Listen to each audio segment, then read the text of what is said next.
prophet who came, except that that prophet came along with some Hawariyun. Those Hawariyun were on the guidance of that prophet, and they were on the sunnah of that prophet. And after that, there came some people who were unlike them.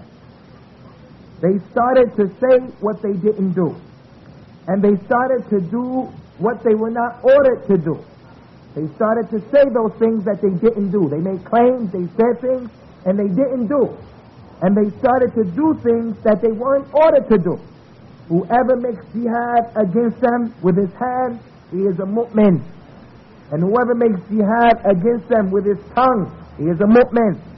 And whoever makes jihad against them with his head, with his heart, he is a mu'min.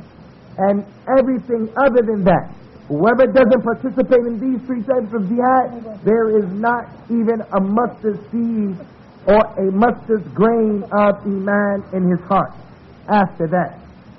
So the Shaykh went on to say, Ikhwan, this is a clear indication that the jihad is with your tongue, and making the truth clear, and in establishing that which is right. And also, Allah subhanahu wa ta'ala has ordered us to make jihad with the safe, with the equipment and the weapons to kill the kuffar. Allah said in the Qur'an, verily Allah has purchased from the believers their nafs and their money, because in replace of that they have received the Jannah. Verily Allah has purchased from the believers their persons as well as their money, and in replace or exchange for that, and verily they will have the what? They will have the Jannah.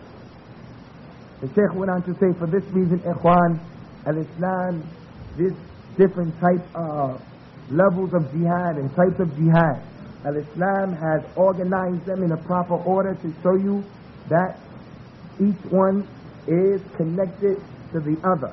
If the person cannot make the proper jihad of himself and fight and establish al-Islam within himself, it is not conceivable that when we go down and we approach the place or the land, the space, the earth where the jihad is going to take place, it's not conceivable that its feet are going to be established when it's time to meet the enemy and the time of killing comes. وجهاد الأعداء الذي تقدمت الإشارة إليه قسمان، أما أولهما فجهاد الدفع. الدفع المقصود به المدافعة، ويطلق عليه أهل العلم اسم دفع الصائل، أي الذي يصول على المسلمين ويغير عليهم في بلادهم. هذا الجهاد فرض عيني على كل مسلم، صغيرا كان أم كبيرا، رجلا كان أم امرأة، لا يشترط فيه إذن ولا ولاية، لأن المسلمين فيه يغزون في عقر دارهم، ولا بد لكل أحد أن يدافع فيه عن نفسه. والرسول عليه الصلاة والسلام يقول: من مات دون دينه فهو شهيد، ومن مات دون عرضه فهو شهيد، وهكذا. وأما النوع الثاني فهو جهاد الفتح، الذي يغزو به المسلمون غيرهم من الكفار والمشركين، وغايتهم فيه أحد ثلاثة أشياء. أما أولها وأعظمها فهو الإسلام، أن يدخلوا في دين الله عز وجل وأن يكونوا من المسلمين. وأما ثانيها فهو الجزية، أن يدفعوا الجزية عن يد وهم صاغرون، وإلا إن أبوا هذا وذاك فلا ثمة إلا السيف والسنان. هذا الجهاد، جهاد الفتح وجهاد الغزو، فرض كفاية إذا اكتملت ببعض الأمة فيه شروط الغزاة أو شروط الفاتحين، كان ذلك مغنيا لبقيتها عن أن يكون فرضا عليها، وهو ما يعبر عليه الفقهاء بقولهم إذا قام به البعض سقط عن الباقين. ولكن هذا الجهاد إذ هو من فروض الكفايات فلا بد فيه من الإذن، من الاستئذان للولي أو الوالد وما شابه ذلك، ولا بد فيه أيضا من أن يكون فيه الإمام والراية، الإمام المسلم والراية المسلمة. أما الإمام فلقوله عليه الصلاة والسلام الإمام جنة، أي وقاية وحماية يقاتل به، أي بهذا الإمام من وراه أي من المسلمين. وإذا استنفرتم فانفروا، إذا طلب منكم أن تقوموا بالنصرة في سبيل الله مقاومة لأعداء الله فانفروا، كما ذكرنا في الآية السابقة يا أيها الذين آمنوا ما لكم إذا قيل لكم انفروا في سبيل الله استثقلتم من الأرض. فلا يكون هذا الجهاد إلا باستنفار الإمام المسلم الذي هو جنة يستجل بها من وراءه من المسلمين. وأما الراية فلقوله عليه الصلاة والسلام من قاتل تحت راية عمية أي غائبة وغائبة وغير واضحة، من قاتل تحت راية أو عمية أو عصبية أو جاهلية فمات كانت ميتته جاهلية. فهذا فيه لزوم الإمام وفيه لزوم وضوح الصورة والراية لهذه الفئة المقاتلة في سبيل الله. وإذا تأمل المسلمون اليوم بل منذ 1000 يوم وقائع الجهاد وصور الجهاد المعاصرة التي خلت من الراية والتي خلت من الإمام الذي هو جهاد الفتح وجهاد الغدر، يرى أنها لم توصل المسلمين إلا إلى شر ولم تصلهم إلا بفساد، ظن أنه جهاد وليس هو من الجهاد في شيء. ومع ذلك فإن رحمة الله سبحانه وتعالى واسعة، فإننا لا نحكم على هؤلاء بأنهم ماتوا ميتة جاهلية أو أنهم لا يريدون الجهاد أو أنهم ماتوا في سبيل كذا وكذا، ولكننا نكل أمرهم إلى خالقهم الذي يعلم ما تخفي الأنفس، ما تبدي الأنفس وما تخفي الصدور، والله الموفق للصواب.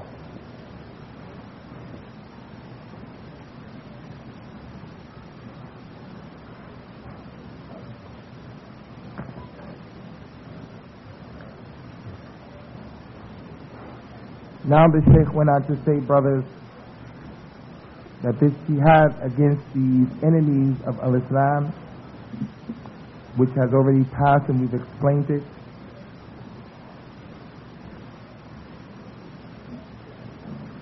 the Sheikh said that the scholars of al-Islam, that it is of two types, this type of jihad against the enemies of al-Islam. The first type of jihad against the enemies of al-Islam is the jihad that he called jihadul dafa, the jihad of repelling the enemy. And some of the scholars also term this same jihad and he calls it jihad daf al-sa'i, as-sa'i. The Sheikh went on to say, what does that mean? This is the protection or the repelling of the kuffar who are about to enter into the land of the Muslims. They are at the door of the Muslims and they have come in order to invade the land of the Muslims. He said that this type of jihad is fardu ayn, that it is obligatory upon every single Muslim to do what he can and to play a role and to play his part in preventing this from taking place. whether he is old or young, whether it is a woman or a man, and the person wants to participate in this type of jihad, he does not need the permission of anyone to participate, nor does he need any imam to be in place. The Shaykh went on to say, when these people come to the land of the Muslims, it is incumbent upon everyone in that land from amongst the Muslims to do his job in order to repel these people. The proof of that is that the Prophet ﷺ, he said, whoever dies while trying to protect his religion, he is a shaheed.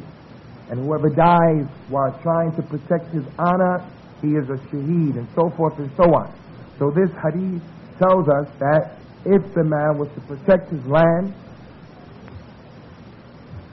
if some threat came to his land, he is obligated to protect it. The second type of jihad against the kuffar is what is known as Jihad al-Fath, the jihad in which the Muslims are the aggressors, and they are the ones who are putting themselves forth in order to advance upon the disbelievers. And this jihad has 3 goals. The Sheikh only mentioned 2 of them. The first goal of this type of jihad,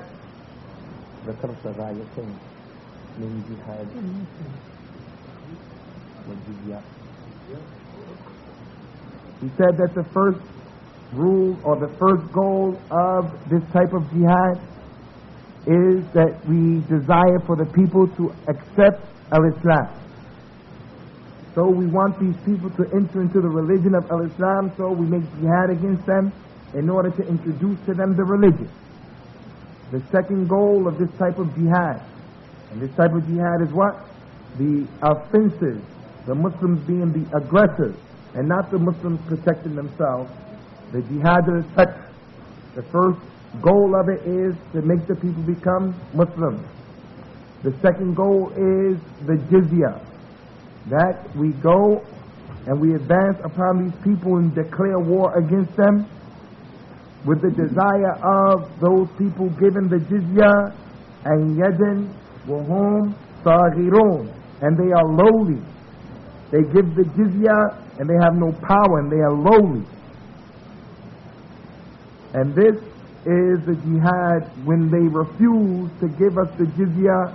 If they refuse, this is when we raise the sword, when they refuse the jizya. And the third goal of the jihad, this type of jihad, the jihad of the offensive and the aggressive type of jihad, the goal of it is just to kill the people. The Sheikh went on to say that this type of jihad, the jihad of the aggression, is fard kifaya. And the fard kifaya, as the fuqaha of al-Islam have explained, it is that action which is obligatory upon everyone in the ummah. It's obligatory upon everyone. But if a group of people from amongst the ummah were to come and do it, then the obligation falls off of the shoulders of the rest of the people.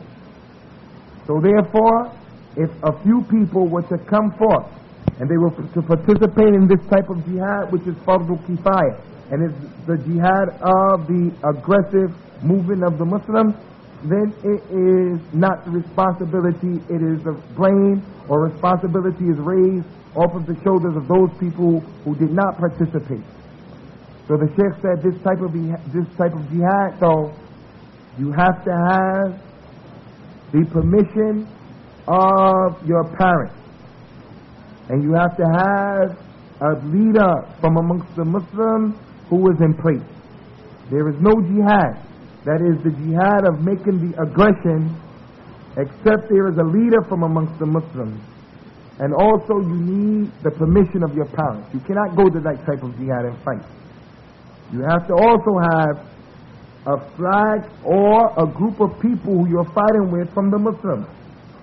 He went on to say the proof of that, the proof of the raya, the proof of the imam, the proof that you need an imam, is that the Prophet ﷺ said that the imam was what? A junnah. And the Junna means al-Waqaya, al-Himaya. He's the person like the shield. The Prophet ﷺ said that the Imam is the shield. The people fight behind this shield. So if this Imam says to you, go forth and fight, then go forth and fight. So here the ayah or the hadith establishes for us that there has to be an Imam. Also the proof that there has to be an Imam is that Allah says, "O you who believe, what is wrong with you when the call is made and you are ordered to go forth in the earth, you cling to the earth." This istinfar, or this calling out, this order to go out, is being done by the Imam. The Shaykh went on to say, as for the proof that there has to be the raya, there has to be a flag, not a physical flag, there has to be a flag or a group of people that you are fighting with, the Muslim body that you are fighting with. The proof of that is that the Prophet ﷺ said, whoever fights under the flag of blind following and the flag of al-Asabiyya, just helping your Jama'at, your crew, your family, your tribe, then he dies in that type of fight, he dies the death of al-Jahiliyyah. The Shaykh went on to say here that if the Imam and this flag or the group that's being fought with, if they're not in place, then this is not the proper jihad. So if we look at Ikhwan, if we look at the condition of the Ummah today, or if we look back 1,000 days, we will find that the picture or the way that they're making jihad today, there is no Imam and there is no raya. He went on to say this type of jihad will never lead them to anything other than that which is evil and to fasad. They think that they're making jihad, but in fact they are not making any jihad. So the Shaykh said, we do not. Allah is the most merciful, and we'll have mercy, because we do not say that whoever participates in this type of fight and he is killed, he dies the death of Jahiliyyah and we put them outside of Islam. But what we do say is that this is evil and the affair of theirs, they need to take, it is wrong, and they need to take a look at themselves and consider.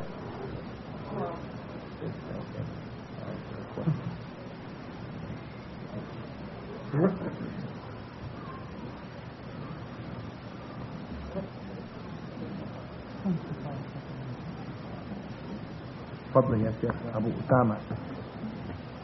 ولا شك أن موضوع الجهاد في سبيل الله تقود إلى مسألة العصر التي كثر الحديث حولها،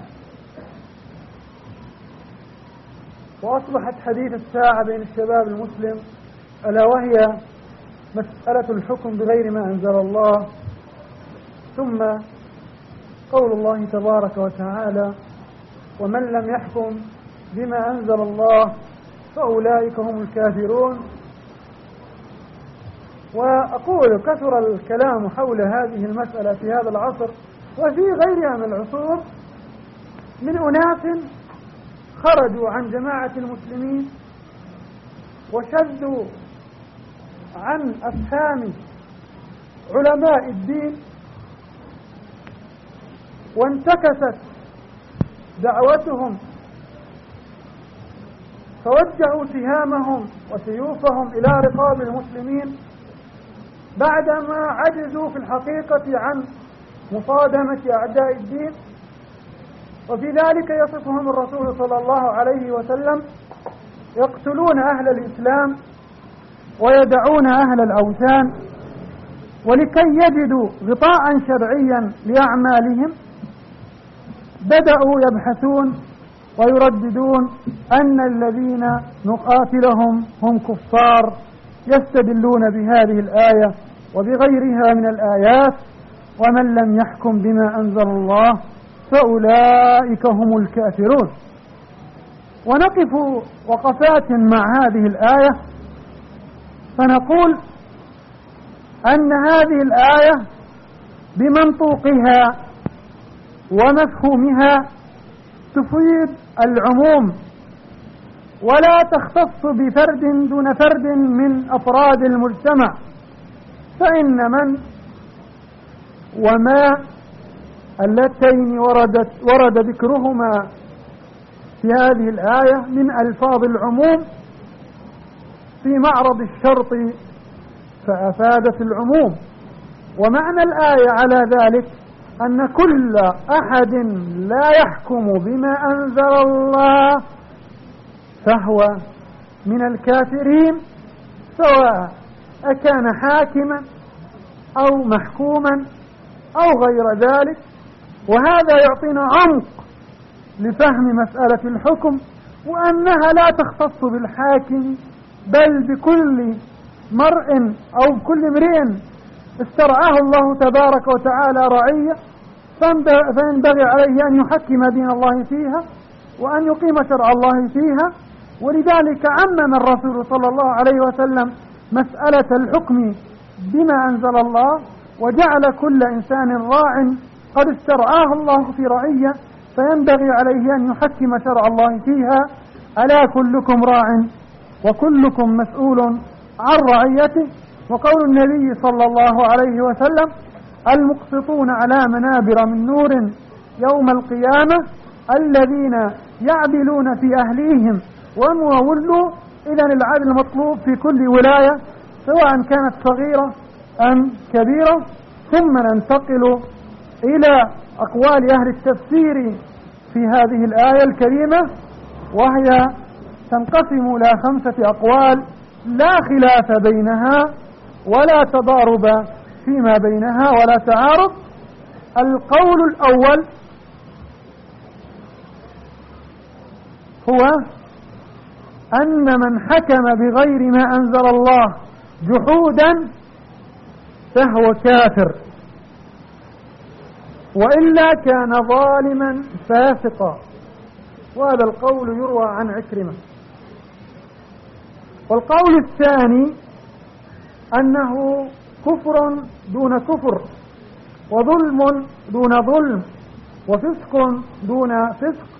وعلى رأس من قال بذلك حبر الأمة وترجمان القرآن وسادات التابعين من أمثال ابن عباس رضي الله عنه وطاووس وعطاء وغيرهم. القول الثالث أنها خاصة في بني إسرائيل، ويؤيد هذا أنها نزلت في بني إسرائيل بسبب بني إسرائيل. ولكن العلماء يقولون أن العبرة بعموم اللفظ لا بخصوص السبب.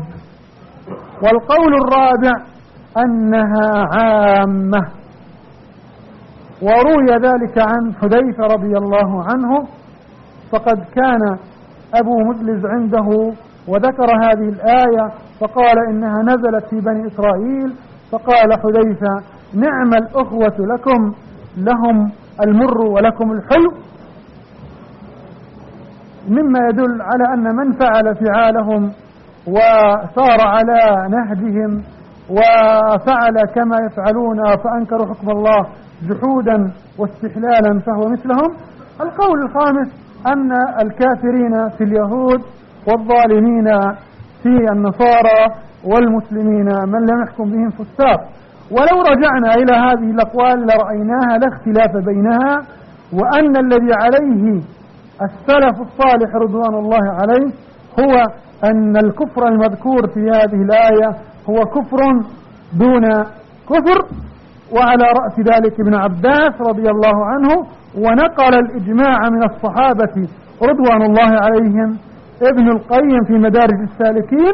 وفي الصلاة وحكم تاركها نقل إجماع الصحابة على أن الكفر هنا كفر دون كفر. وكذلك قاطبة أهل التفسير يقولون هذا القول أنه كفر دون كفر. ونقل أيضا الإجماع المأمون وهو خليفة المسلمين عندما أتي له ببعض الخوارج فقيل له: ما الذي دعاك إلى الخروج علينا؟ قال: ومن لم يحكم بما أنزل الله فأولئك هم الكافرون. قال وما يدريك أنها منزلة؟ قال الإجماع. قال فكما رضيت بحكمهم في التنزيل فارض بحكمهم في التأويل. فأدرك الخارجي أنه على غير جادة فقال السلام عليك يا أمير المؤمنين. نعم، جميع أهل الملة وعلماء التنزيل على أن هذه الآية إنما هي كفر دون كفر. وقد نقل علماء السلف رضوان الله عليهم أن من قال أن هذه الآية إنما يراد بها الكفر الأكبر والكفر الاعتقادي إنما هم الخوارج. ولم ينقل عن عالم من علماء المسلمين أن هذا القول قوله، فقد نقل ذلك الآجري في الشريعة فقال وقد ذهبت الحرورية إلى الاستشهاد بالمتشابه من كتاب الله كقول الله تبارك وتعالى ومن لم يحكم بما أنزل الله فأولئك هم الكافرون. وذهب إلى ذلك ابن عبد البر في التمهيد، وذهب إلى ذلك الجفاف في تفسيره، وأبو حيان في البحر المحيط، وأبو يعلى في مسائل الإيمان وغيرهم، كلهم نصوا قولا واحدا على أن القول بأن الحكم بغير ما أنزل الله كفر بذاته مخرج من ملة الإسلام إنما هو رأي الخوارج الذين لا ينتسبون إلى أهل السنة ولا يلتقون مع السلف الصالح رضوان الله عليهم، وهذا رأيهم في كل عصر وكل مصر، وأن السلف براء من ذلك وإنما هم على فهم صحابة رسول الله صلى الله عليه وسلم. هذا ما أردت التنبيه عليه حول هذه الآية، وإن كان هناك زيادة ولا شك أن هناك زيادة فسيكملها الأخ أبو الحارث حفظه الله وجزاكم الله خيرا. Before the question, can the brother move a light green Nissan Cherry registration number C318YD8? Jazakumullah khairan.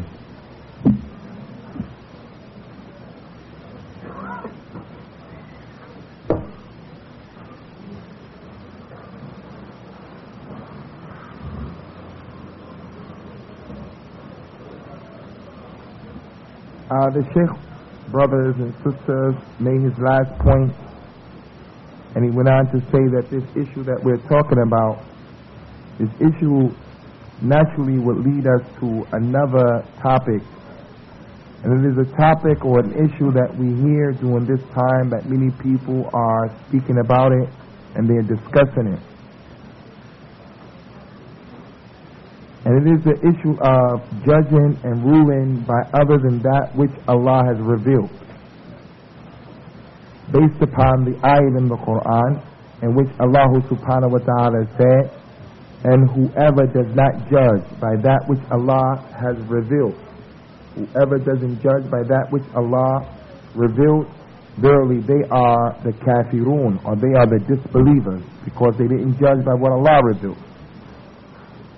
The Sheikh went on to say that there are a group of people who have kharaju an jama'at al-muslimin. They have broken off and renegated and gone outside and away from the Muslim community or the Muslim jama'at.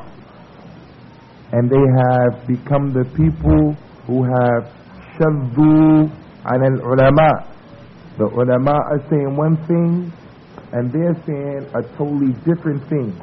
So their statement is shadh. Their statement is in contradiction to the scholars. And as a result of that, the affairs have, as the Sheikh said, the affairs have become backwards and upside down, and it has fallen upon them and other people as a problem. And how did it do this?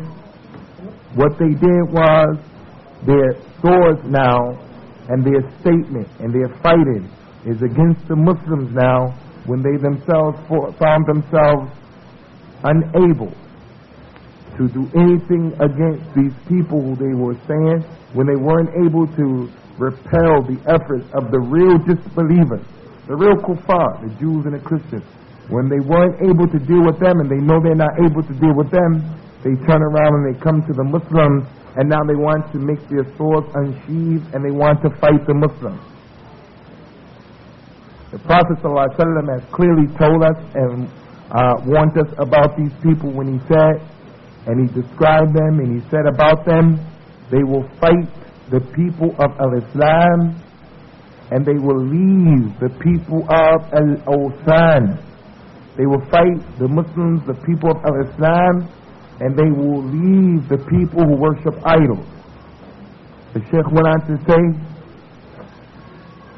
what these people do is, they try to rationalize their actions by saying, we're not going to fight those kuffar, the real kuffar, the Jews and the Christians and the kuffar.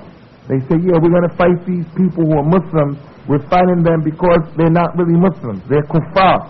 They don't rule by what Allah has revealed. The Shaykh said concerning this point and this issue, I want to mention a few things.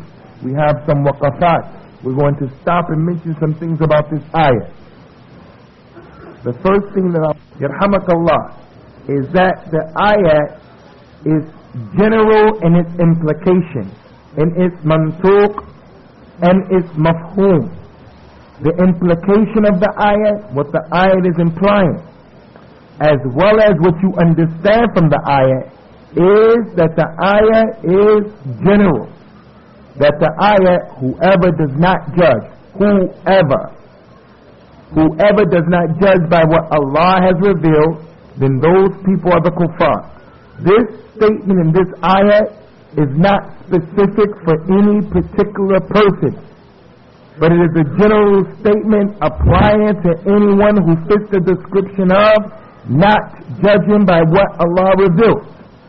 So the ayah is telling the people that every single person, he has to make it his business to judge by what Allah has revealed and to make himself subservient to what Allah has revealed. So this statement, whoever, includes the ruler and those who the ruler is ruling, and everyone other than them. He went on to say, this statement of mine will give you what the ayat is all about, and that is that every single person is obliged to establish al-Islam to the best of his ability, and not just certain people. And this is why the Prophet sallallahu alaihi wasallam, he also generalized in so many examples by showing us that the legislation is upon everybody in general and not upon any single person specifically. When he said in the authentic hadith, verily all of you are responsible and all of you will be held for his responsibility. Another way that we can translate that is the literal way, when he said, verily all of you are shepherds and you will be responsible for your sheep. In another hadith, the Prophet ﷺ said, verily the muqsitun, those people who are just in their rules and their judgment, those people who are just, a general statement, those people who are just will be our members made out of light Yawm al-Qiyamah because of the justice that they used to establish with their families. So with that being the case, Ikhwan, the people who have given us the tafsir of this ayat, the explanation of this ayat, they have given us 5 different meanings to this ayat. Which ayat? Whoever doesn't judge by what Allah has revealed, those are the kuffar, the disbelievers. The people who explained this ayat in the Qur'an, they gave the tafsir, they gave 5 different possible meanings of this ayat, and those 5 different meanings are not contrary to each other. They are not contrary, but instead they can go along with one another. The first meaning, that this means whoever sees a ruling that Allah subhanahu wa ta'ala has revealed in the Qur'an and in the Sunnah, and he makes the juhud, he intentionally fights against it, and he says, nope, I'm not going to accept that. He says, for an example, you don't have to pray. Prayer is a ruling in Islam. So this man says, no, you don't have to pray. I'm not praying. You don't have to. It's not a part of Islam. This is juhud. They said that the ayat means that if the person makes the juhud, then he is a kafir. Amakallah. But if a person, some ruling comes to him like prayer or something, but he doesn't do it because he's tired or lazy or he just doesn't want to do it, but he believes it's the truth and it's proper, then this person is not a kafir, but he is oppressive, a zalim, and he is fasiq, an evildoer. This statement is the statement of the companion or the tabi'i whose name is Ikrimah. The second meaning that the scholars have given to this ayat is the meaning of it, whoever does not judge by what Allah has revealed, those people are the kuffar. The meaning of kuffar here or kufr here is kufr dun kufr. It's disbelief, but not the disbelief that throws you outside of the realm of al-Islam. Not to judge by what Allah revealed is disbelief, but it is not the disbelief that throws you outside of the realm of al-Islam. Yahmakallah. And similar to it are the other two ayats. Whoever does not judge by what Allah revealed is kufr, that is less than the kufr that throws you outside of Islam. And this is the statement of the tarjuman of the Qur'an and the hibr of the ummah, the scholar of the ummah, as well as the interpreter of the Qur'an, Abdullah ibn Abbas radiyallahu ta'ala anhu, as well as the companion of the tabi'een, Ta'us and Ata. Ta'us and Ata. The third opinion is that this ayat is specifically talking about the Jews of Bani Israel. Whoever doesn't judge by what Allah has revealed is talking about the Jews, because the ayat was revealed because of them.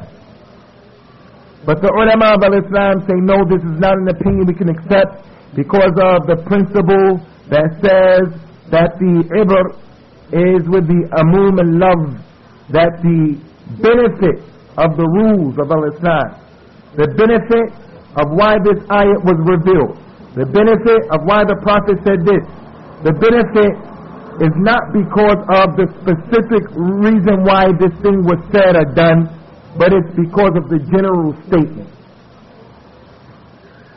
Fourth thing is that the scholar said that this ayah is general, it's applicable to everyone. And this is the statement and the opinion of the companion Hudayfa radiyallahu ta'ala anhu. When this ayah was read in the presence of Hudayfa, someone said to him, this is talking about the Jews. Hudayfa said to him, the Jews are good brothers to you because they will get the mur, or that which is sour, and you will get that which is hur. You will get that which is hot.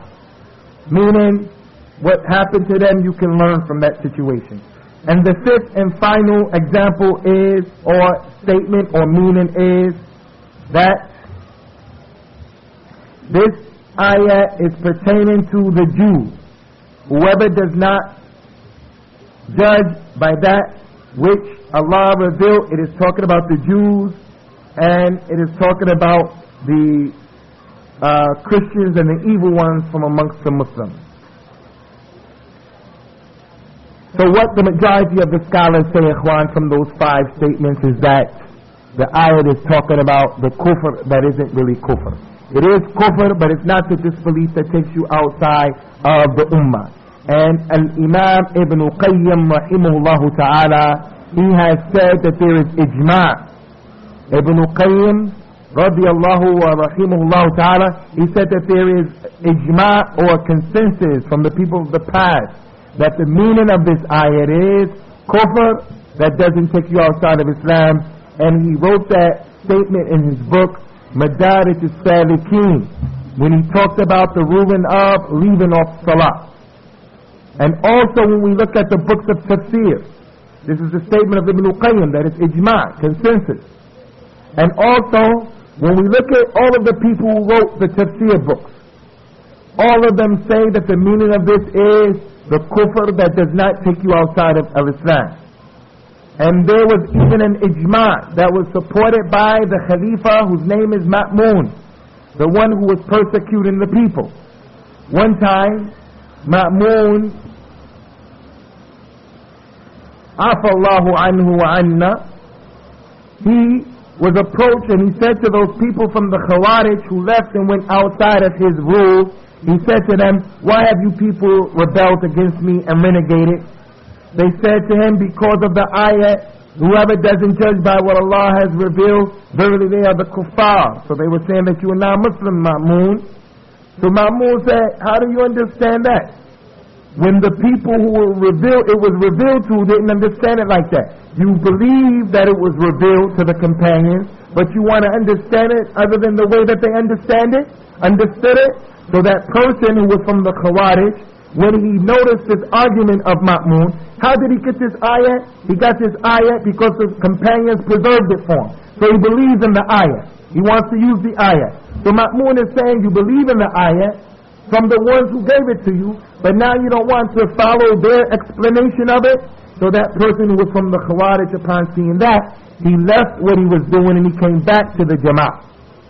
The Shaykh went on to say that the scholars of the Salaf, the ulama of the Salaf, all of them say that whoever says this ayat means that you are a kafir, you're outside of Islam, and they do not make the distinction, saying that it's in the aqidah, anyone who's using it just to put anyone outside of Islam, then know that that person is on the way of the Khawarij.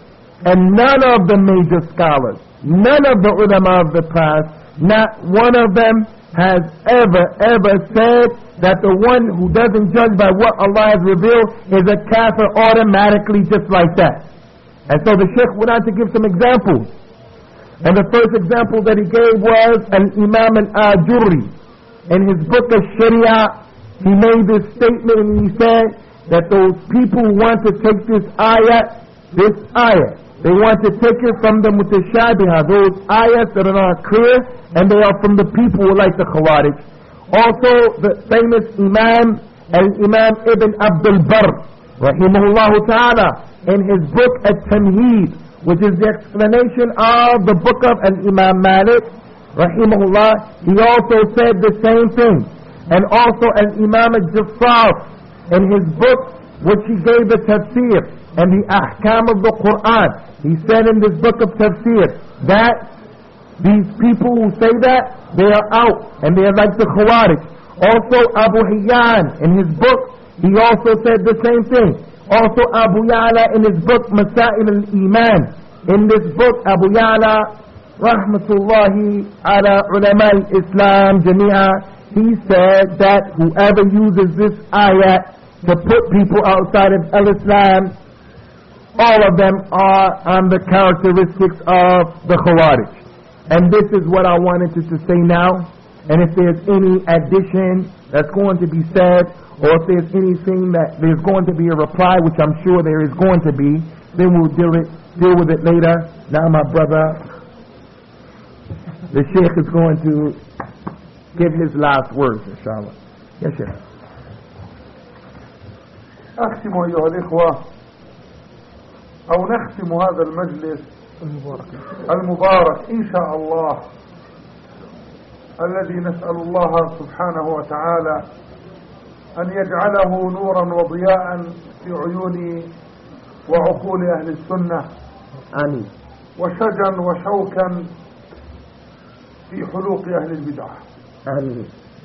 فأقول عندي ختاما 4 نقاط.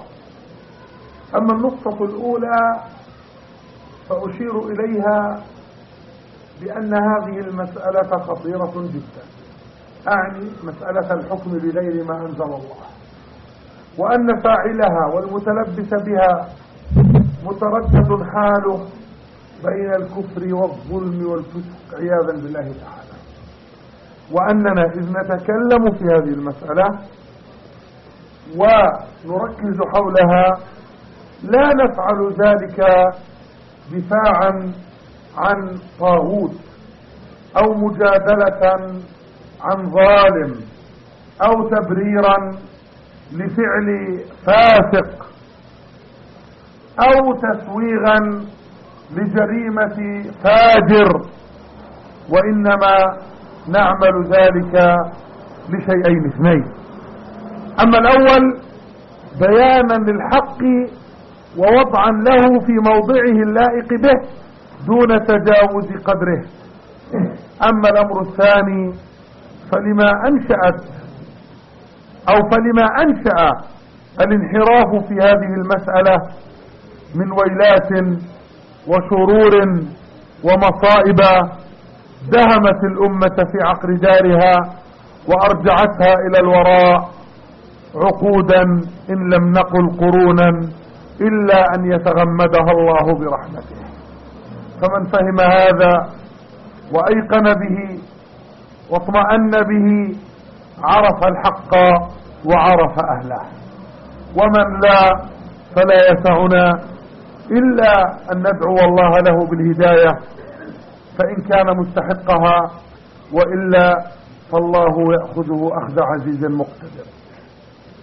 أما النقطة الثانية فإني أسوق فيها كلمة الإمام ابن القيم رحمه الله في كتابه الروح لما قال: الحكم 3 أقسام، أما أولها فهو الحكم المنزل وهو حكم الله ورسوله، فهذا كله صواب لا يقبل الشك ولا الخطأ.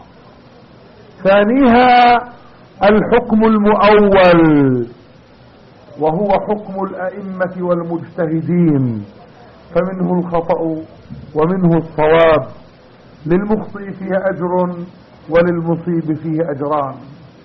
وأما الثالث فهو الحكم المبدل وهو الحكم بغير ما أنزل الله، فمنه الكفر ومنه الظلم ومنه الفسق.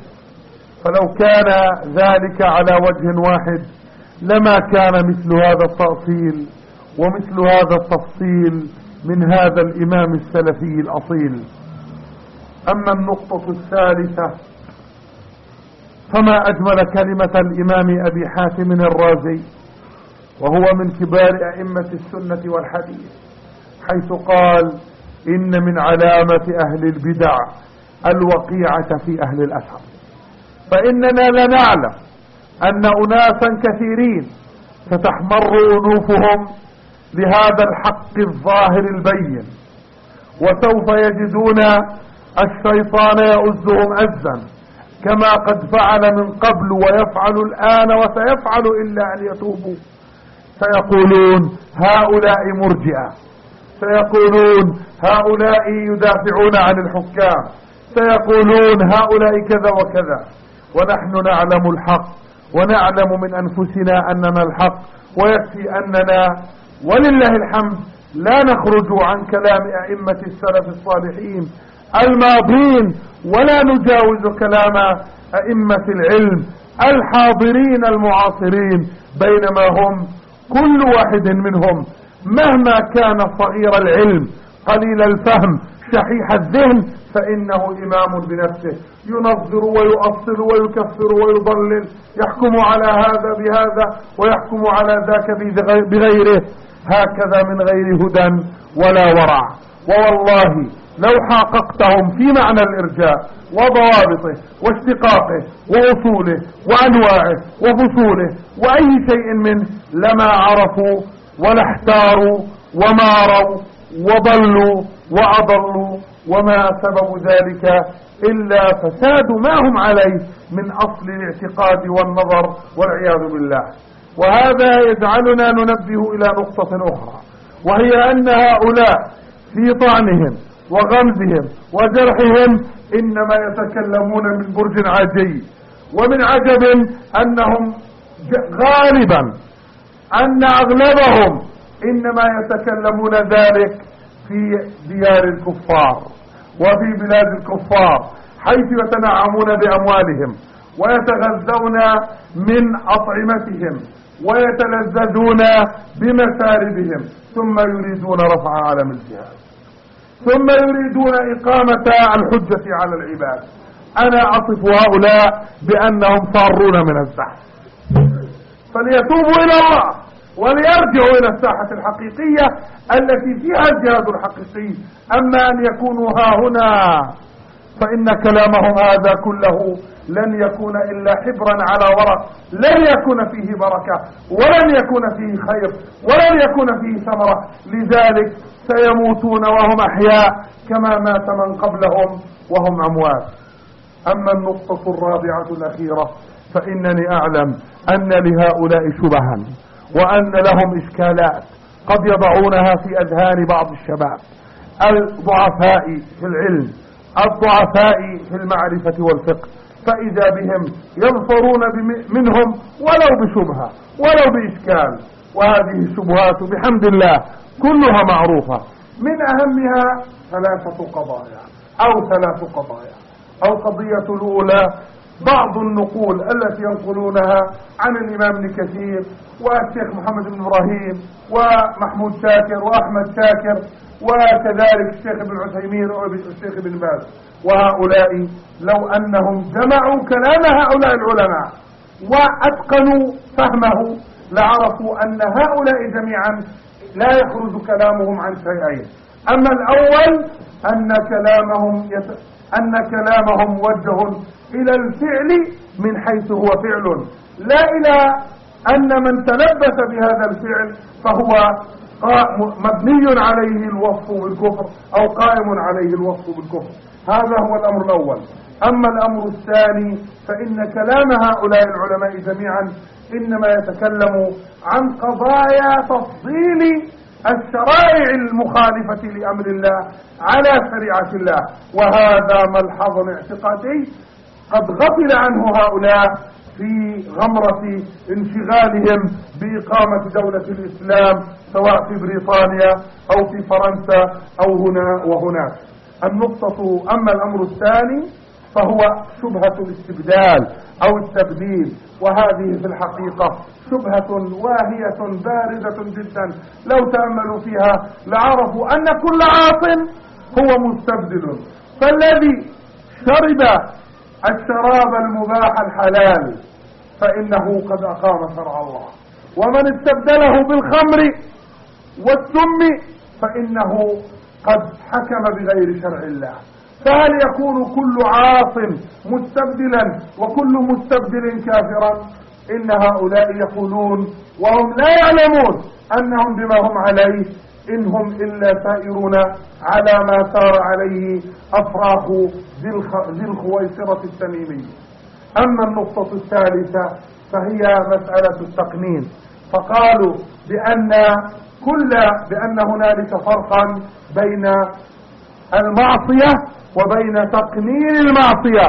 ولو عرف هؤلاء تاريخ سلاطين المسلمين منذ عهد معاوية رضي الله عنه إلى الآن، وكيف أن الخلافة قد صارت إرثا وقننت كذلك، لرجعوا عن قولهم إن كانوا يعقلون وإن كانوا يعرفون، لكنهم لا أظنهم كذلك، وإن كانوا كذلك فالأمر حينئذ ليس له من دون الله عز وجل كاشفة. أما هذه الكلمات التي يطيرونها هنا وهناك فإنها كلمات هوجاء صماء بكماء ليس لها خطام ولا زمام.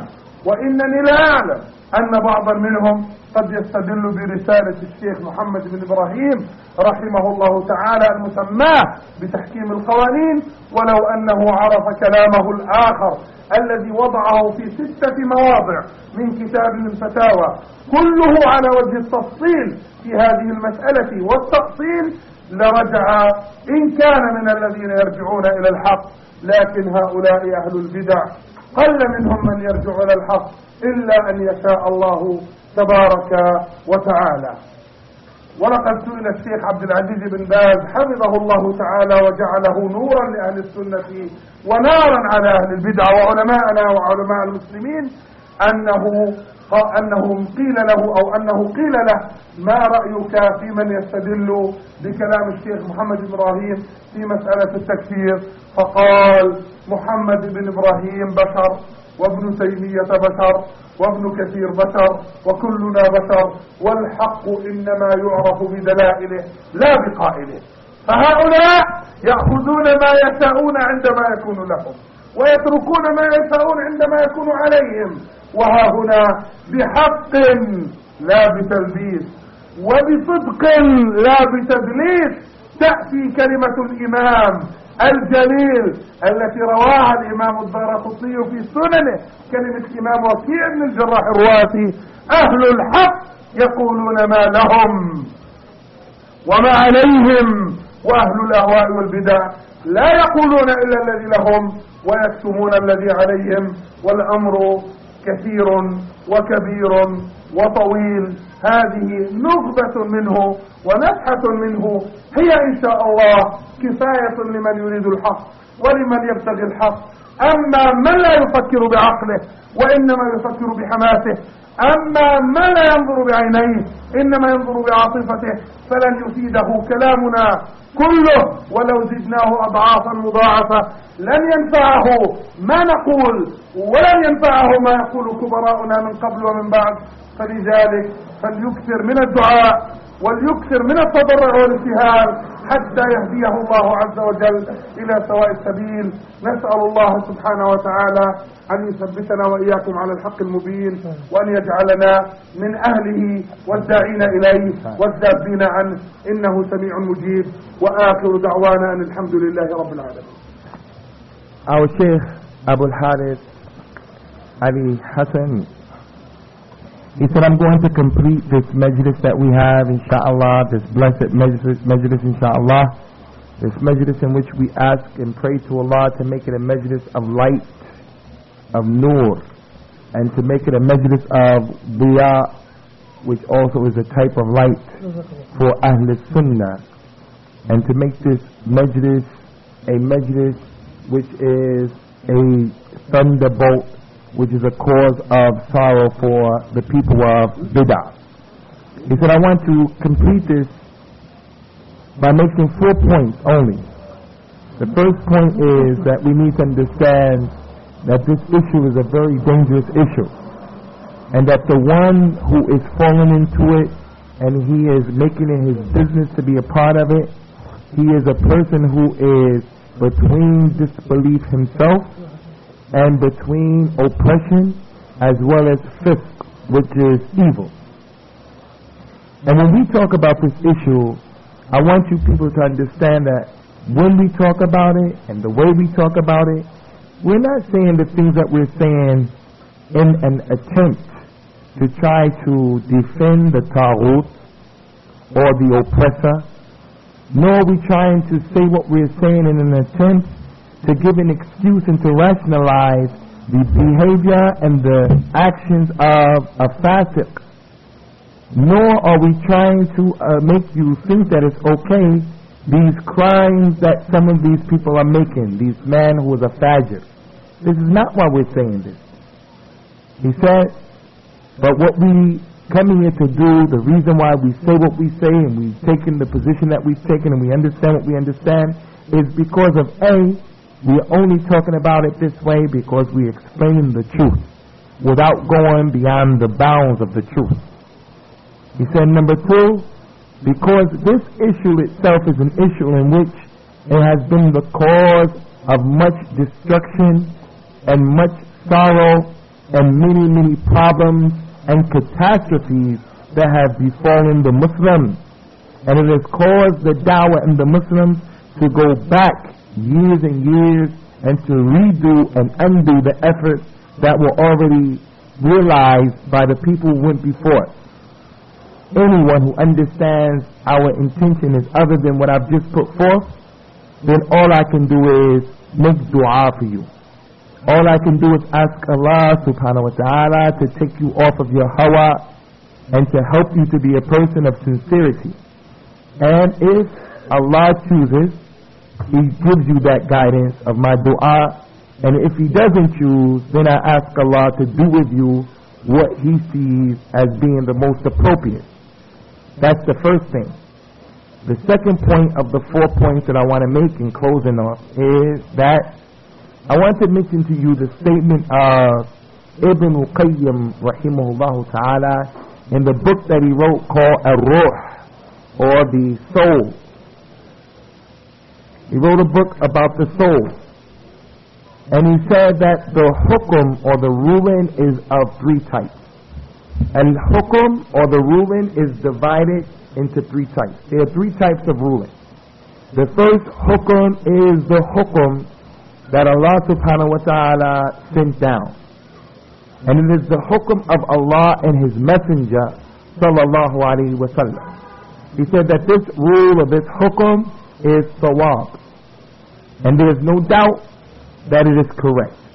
This is the ruling that is correct, and there is no doubt that it's not correct. The second type of hukum is the ruling which is mu'awwal. Mu'awwal means what? A man comes, as the Shaykh went on to say, it is the ruling of the imam, or an imam, or a mujtahid. This ruling is susceptible to being correct as well as to being incorrect.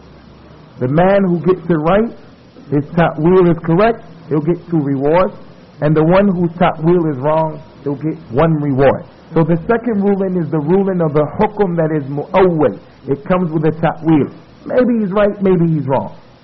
The third and final ruling, and we're talking about the second point of the 4 points that the Shaykh wanted to talk about. The third type of ruling concerning this second point, which is the statement of Ibn Qayyim in his book Ar-Ruh, is the hukum that is mubaddal, the ruling that has been changed around. There's a ruling that is correct. Someone came and took that ruling and changed it around totally. The Shaykh went on to say, this is the ruling that is not what Allah subhanahu wa ta'ala has revealed. So the Shaykh Ibn Qayyim rahimahullah ta'ala said in his book concerning this third type of ruling, he said that the ruling that is mubaddal, that has been changed around, the ruling of Allah is well known. Someone comes and he changes around. He said that this ruling that is mubaddal, there are 3 descriptions of the, it can be zulm or it can be fisq. The one who came and changed it, he can be a disbeliever, or he can be a zalim, or he can be a fasiq. One of those 3. The Shaykh went on to say, look at this tremendous statement of this Imam. If anybody wants to go back and study the issue, you can study his statement. And this is what we're telling the people. That these ayat that they are using do not imply and mean what they are saying. The third point of the 4 points that the Shaykh wanted to talk about is that he wants to discuss now and mention to you the statement of al-Imam Abu Hatim al-Razi. Abu Hatim al-Razi, rahmatullahi alayhi, who was one of the tremendous imams of the Salaf and of the Sunnah and of the Hadith. This man said, verily, one of the signs of the people of innovation is that they accuse and they speak unfavorably about the people of the Asr. The people who are on the Sunnah and who are on the way of the Prophet sallallahu alaihi wasallam. One of the ways that you can identify the people of deviance is when you see them speaking unfavorably about the scholars and about the people of the Asr. The Sheikh said that these people who we're dealing with now, We know that they hate the truth that we're saying, and we know that they hate what we're trying to put across, because what we're saying is supported by the evidences, and what they're saying is supported only by emotions and vague statements and vain statements. So what do they say about the scholars who have just said what I just said, and the people who are teaching and educating the people to what I'm just telling you? They say about them, wallahi, I'm going to tell you what the Sheikh said is true, because we witnessed it right here in Brixton. They say those people are murji'ah, and those people love the hukam, and those people love the rulers of these oppressive rulers. These are the vain claims and statements that they hurl abuse upon abuse towards the people of the Earth. So let us pay attention to the statement of Al-Imam Abu Hatim Al-Razi. The Shaykh went on to say, we know the haqq, we know the truth, alhamdulillah, and we are not going to intentionally go outside and leave the statements of those righteous, illustrious, respected imams of the past and the ulama of today, the ones who are well known and the ones who we trust in them and in their understanding.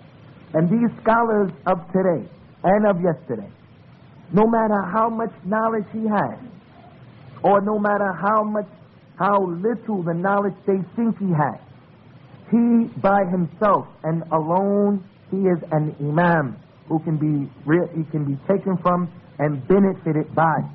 They are the ones who establish for the people their religion, and they establish for the people principles and rules, and they give them indications and guidance to help them. They are the ones who are the protectors and the preservers of the religion.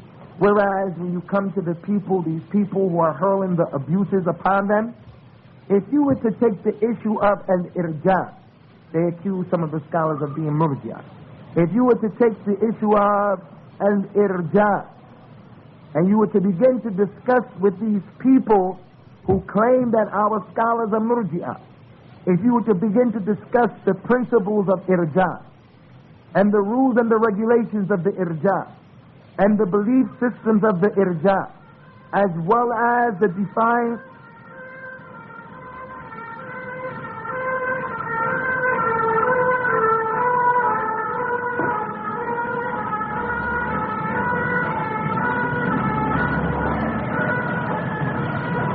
he said that you will find that these very people don't know what they're talking about, number one, and number two, they themselves in many instances will be falling into that description, and they will be the recipients of their own criticism. There's another point that I want to mention, and this is still with the third point, it's not the last point. There's another point that I want to mention concerning this, and that is that these people who are making these claims, they are making these claims from where? From towers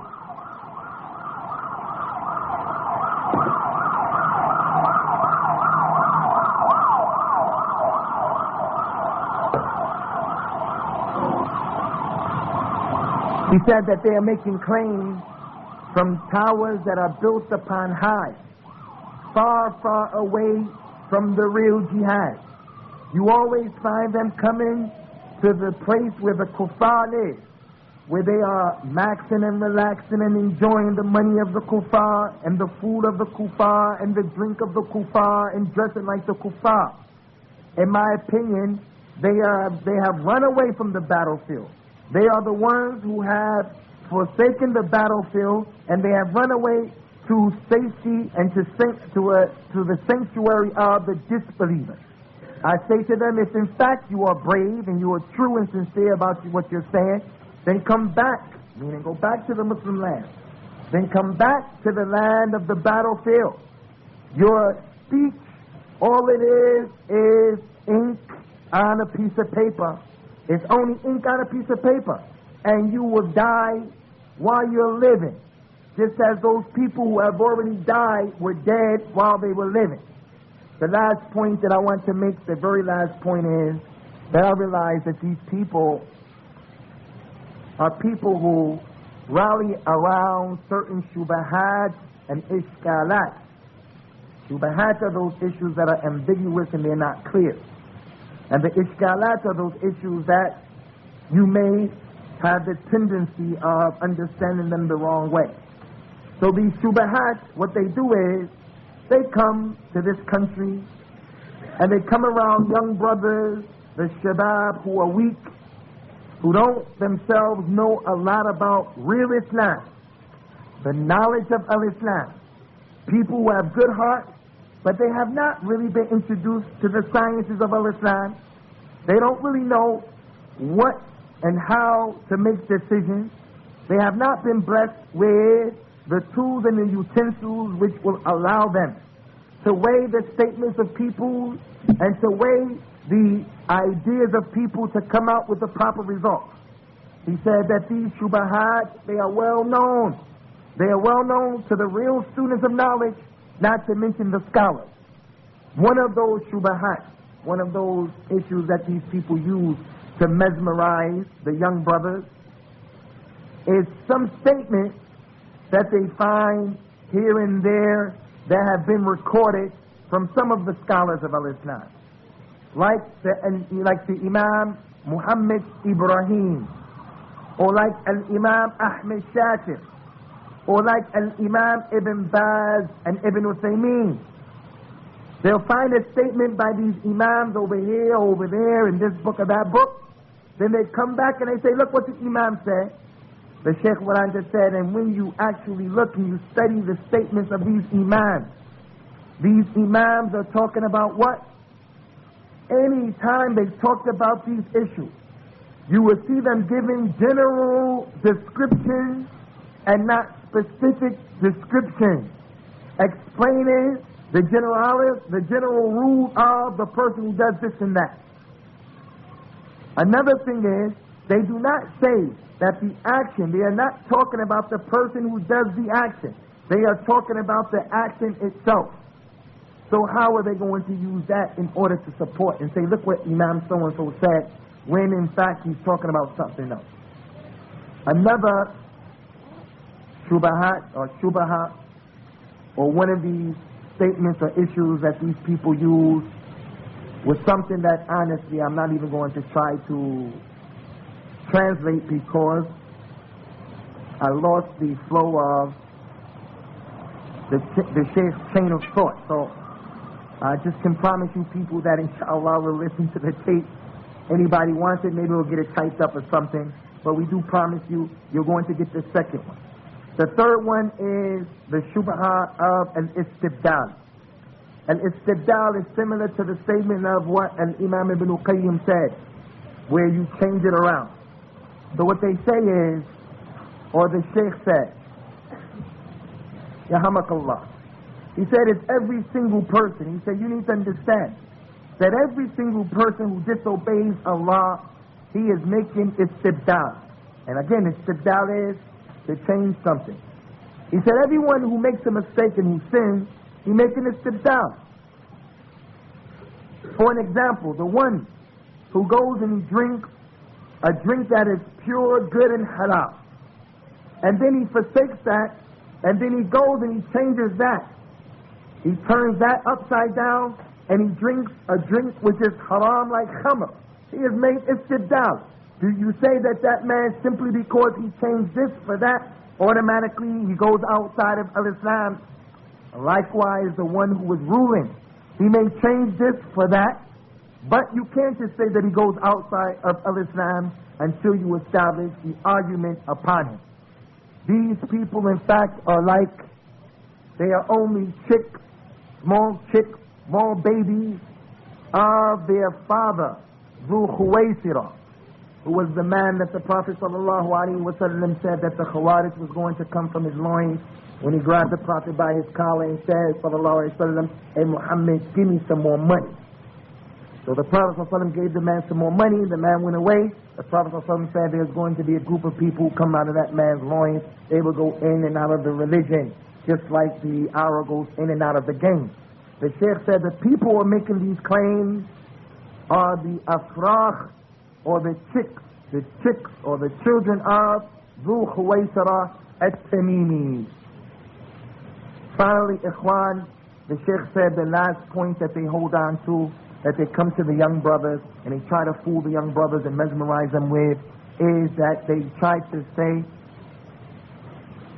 that there is a difference. They always hold on to this fact that there is a difference between the evil or the ma'asiyah and the taqleel, which is a person minimizing the evil. He said all these people have to do is read about the Salatin or the Sultans of the old Muslims from the time of Muawiyah radiallahu ta'ala anhu, Muawiyah ibn Abi Sufyan radiallahu ta'ala anhuma, until today. If you will see that these people, when you talk to them, they do not know anything about their history. Because if they read about what these men used to do and how the response was of the scholars of Islam and the Muslims of that time, they would not be able to fool the people with it. So I encourage these people to come back to their sisters, because the situation is not as you were saying.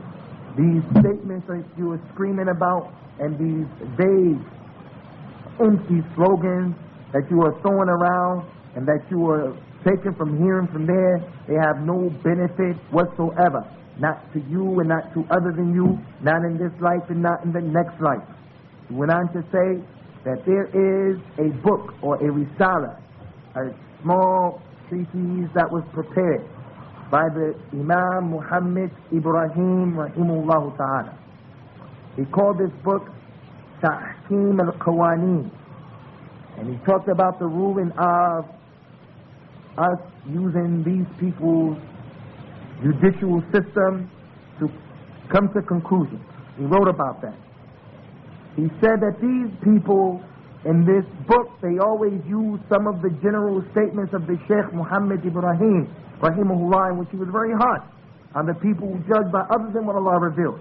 They always use his statement as support. Look what Muhammad Ibrahim said, look what he said over here, look what he said over here. Not knowing that A, Muhammad Ibrahim was making a general statement describing a condition and not talking about people specifically. And B, if you were to see the last speech that he wrote, where he wrote it in 6 different places in detail, where he talked specifically and he mentioned specifically names and examples, like in his book Al-Fatawa. Never would these people be able to use his statements in his book Tahkim al-Qawaneen as an argument to be introduced to the young brothers to fool them into mesmerizing. He said, our Shaykh Ibn Baz, may Allah subhanahu wa ta'ala give him light and life, the Shaykh said, it was said to him, and we're finished right here, it was said to him, what is your opinion, Shaykh, about the person who said, I've read the statement of the Sheikh Muhammad Ibrahim in his book Tahkim al-Qawaneen, and based upon his statement, I'm going to say so-and-so is a kafir. He said that the Sheikh went on to say, Muhammad Ibrahim is a human being, and Ibn al-Qayyim is a human being, and Ibn Taymiyyah is a human being, rahimahumullah ta'ala. Don't look at what they say, nor at what they do, but look at the proof that they present. And I doubt that this person has any knowledge. Finally, the Sheikh said to us, Ikhwan, this is the way these people are. These people take whatever they want when it's for them, and they leave whatever they want when it is against them. When it is in accordance to their desires and their hawa and their nafs, you will see them being the first people to grasp that thing and to hold on to it, like the famous Imam of the Qur'an and the Sunnah said, Al-Imam al-Daraqutni, rahimahullah ta'ala, when he brought the narration of that tremendous Imam Waqi' ibn Jarrah, rahimahullah ta'ala, this Imam Waqi' ibn Jarrah, rahmatullahi alayhi, he said, the people of the truth, Ahlul Haq, the people of the truth are those people who, when the truth is with them, they take it. And when the truth is against them, they take it. And the people of falsehood are those people who, when the truth is with them, they gladly take it. And when the truth is against them, they reject it. He went on to say, this is enough to hear what we said today. This is enough as a proof against them. And we cannot help those people who do not think, who do not use the intellect in which Allah subhanahu wa ta'ala has given them.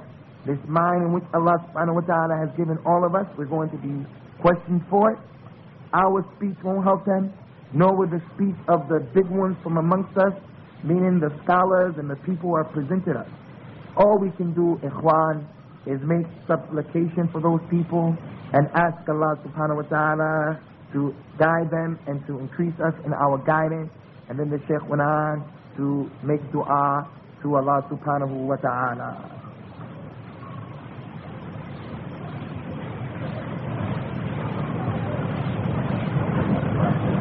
The last thing, ikhwan, is a note has come to me which says that outside right now you have some brothers, our Muslim brothers, handing out leaflets. And I think this is like hot tamales, or, whenever there's a product that is strange, people run for it. So with that being the case, we want to just make it clear that Abu Fatwa, that's one of the brothers who we've been trying for a long time to tell him, don't be emotional, calm down, listen to what we're saying. We've been trying to give him dawah for a long time. He's handing out some leaflets as the magazines are being handed out. And these are the brothers who claim that they're being called to jihad. This talk was about them. This talk was about them and what they believe. And I've taken this position here, this microphone, and I've officially warned the people, stay away from faithful. And I officially warned the people to stay away from Abu Qatada. Officially, I warned them. And that's our position. And we've tried in the past over and over and over to get them to come, not with us, but with the people who really are qualified. But all we used to see from them was arrogance and ignorance and emotionalism. So no matter what you try to be kind, whatever you try to be kind, to be nice, to take it easy, to invite them, whatever, you always find that the people are just really over and over rejecting. So all I can say is today, alhamdulillah, I met some brothers who, before they stopped me at the police station, and they were telling me that jihad, based upon this hadith that the Sheikh mentioned today, they were telling me that jihad was more important than everything because the Prophet sallallahu alaihi wasallam said, وَذُرُّةُ سَنَامِهِ الْجِهَادِ, the highest, the peak of the matter is the jihad. That was about last year. 3 brothers. Yesterday I saw, mashallah, one of those brothers, he came up to me and he said, he put his hand on my chest and he said, Abu Usama, Allah has blessed and guided me, and now I have left that nonsense. Wallahi, we used to make dua for that brother, and we also make dua for these other people. So, those magazines are not supported by us. So if you get them, do not think that it's something that we are about. Jazakumullah khairan.